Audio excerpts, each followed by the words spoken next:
कहानी है बांके बिहारी जी, मोहन, श्याम और उनकी बूढ़ी मैया जी की। न्यूयॉर्क की ऊंची ऊंची इमारतें रोशनी में जगमगा रही थी। हल्की बारिश हो रही थी और सड़कों पर लोग अपने अपने छातों के नीचे तेजी से चलते हुए घर की ओर बढ़ रहे थे। श्याम अपने आलीशान अपार्टमेंट की बड़ी खिड़की से यह सब नज़ारा देख रहा था। न्यूयॉर्क की सर्द रात्रि थी, बारिश हो रही थी और अपार्टमेंट की बड़ी कांच की खिड़कियों पर पानी की बूंदें टकराकर नीचे गिर रही थी।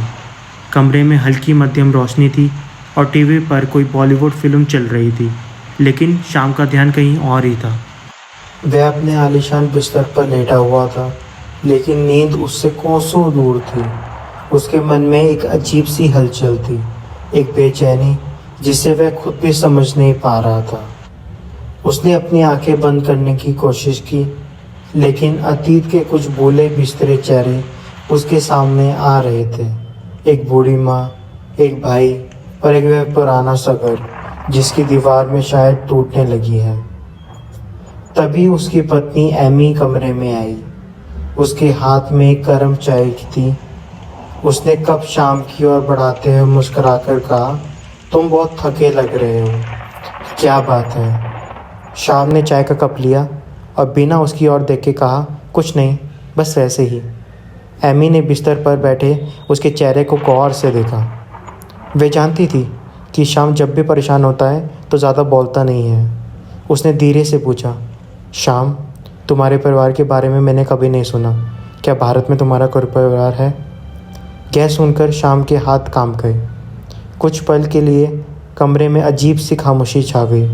वह कुछ कहना चाहता था, लेकिन जैसे शब्द उसकी ज़ुबान पर आकर रुक से गए हों। कुछ सेकंड के लिए ठंडी सांस लेते हुए जवाब दिया, नहीं, मेरा कोई परिवार नहीं है। वो सब बहुत साल पहले ही छोड़कर चले गए। एमी ने उसकी आंखों में झलकते हुए दर्द को देखा और बोला, लेकिन क्यों?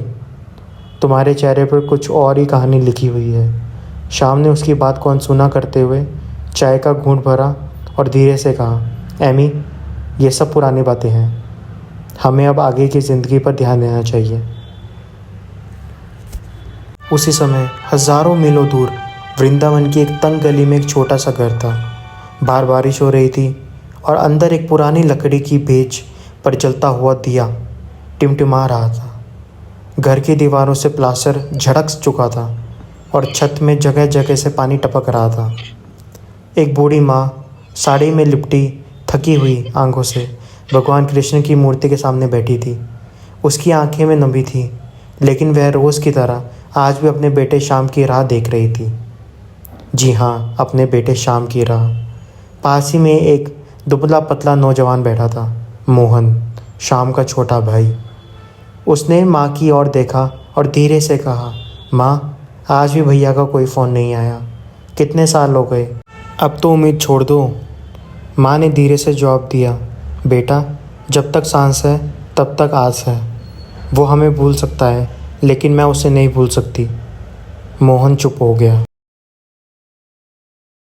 उसे भी अपने बड़े भाई की याद आती थी, लेकिन वह अब इस इंतज़ार में थक चुका था। घर में खाने के लिए मुश्किल से कुछ अनाज बचा था, लेकिन माँ ने फिर भी आज शाम के नाम की थाली लगाई थी, जैसे हर रोज़ करती थी।